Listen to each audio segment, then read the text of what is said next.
ఈరోజు దేవుని మాట న్యాయాధిపతుల గ్రంథము 17వ అధ్యాయం 19వ వచనం నుంచి. ఆమె తన తొడ మీద అతని నిద్రపుచ్చి ఒక మనిషిని పిలిపించి వాని చేత అతని తల మీద 7 జడలను క్షౌరం చేయించి అతని బాధించుటకు మొదలుపెట్టెను. అప్పుడు అతనిలో నుండి బలము తొలగిపోయెను. ప్రియమైన దేవుని మాట వింటున్న వాళ్ళారా, ఆమె ఎవరు? ఈమె దెలీలా. సంసోను ఎంతగానో ప్రేమించిన ప్రియురాలు. ప్రేమ, ఈ యొక్క ప్రేమ 2 అక్షరాల ప్రేమ ఎవరి మీద ఉందంట? సంసోనికి దెలీలా మీద ఎంతగానో ఎక్కువైంది. ఎక్కువైన కారణంగా ఆ ప్రేమ చూడండి ఏ రీతిగా ఉందో. ఆమె తన తొడ మీద అతని నిద్రపుచ్చి ఏమని చెప్తుంది? మాటికి విసిగించడమే, నీ బలం ఎక్కడుంది, నీ బలం ఎక్కడుంది అని. ఇంకా సంసోనుకు తనకే విరక్తి వచ్చింది.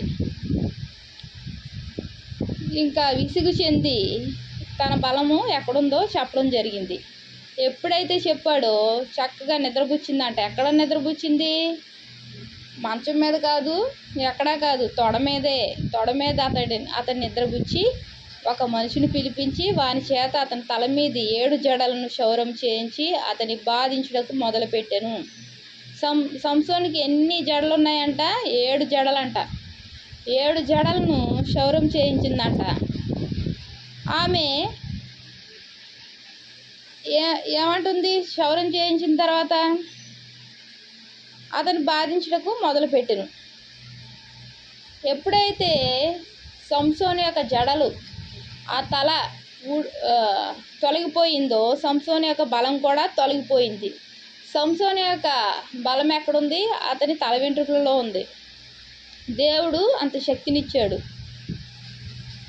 ఆమె 20వ వచనం, సంసోను, ఫిలిష్తీయులు నీ మీద పడుచున్నారనగా అతని నిద్ర మేలుకొని ఎప్పటి అట్లు నేను బయలుదేరి విడజిమ్ముకొందుననుకొనెను. అయితే యెహోవా తనను ఎడబాసెనని అతనికి తెలియలేదు. ఏమనుకున్నాడు? ఎప్పుడైతే విడజిమ్ముకుంటాడో బలం వచ్చింది కదా, అలా విడజిమ్ముకుందాం అనుకున్నాడు. తలెంటుకులే లేవు, ఇంకేం విడజిమ్ముకుంటాడు? బలమంతా పోయింది. దేవుడు కూడా ఏం చేశాడు? ఎడబాసాడు. మరి బలం పోగొట్టుకున్నాడు. దేవుడిచ్చిన బలాన్ని పోగొట్టుకున్నాడు. ప్రియమైన దేవుని మాట వింటున్న వాళ్ళారా, తర్వాత చూసుకుంటూ వెళ్దాం. ఎన్నో కష్టాలు, ఆ పరిస్థితి చాలా దారుణం. మరలా దేవుడు కృప చూపాడు. ఏదేమైనప్పటికీ తను యొక్క పరిస్థితి చాలా దారుణంగా అయిపోయింది. మరి దేవుడిచ్చిన శక్తిని పోగొట్టుకునే పని చేశాడు. దేనివలన? దెలీలా మోసంలో పడ్డాడు. దెలీలాని ప్రేమించాడు. ఆ వ్యామోహంలో వ్యసనంగా మారింది. తల్లిదండ్రులను, ఊరిని వదిలేశాడు. ఈ దెలీలా మాటలు, చేష్టలు, చూపు, క్రియ అన్నీ, ఆ మోసపూరితమైన ఆ పరిస్థితులు అన్నీ సంసోనుకు చాలా ఇష్టంగా ఉన్నాయి. ఆ ఇష్టం కారణంగా ఏం జరిగింది? తను ఎందుకు ప్రేమిస్తుంది?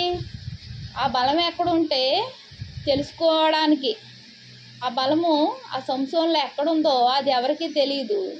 ఆ విషయం తెలుసుకోవడానికి తను ఎంతగానో ఏం చేసింది? తొడ మీద నిద్రపుచ్చుకుంది. అడిగింది.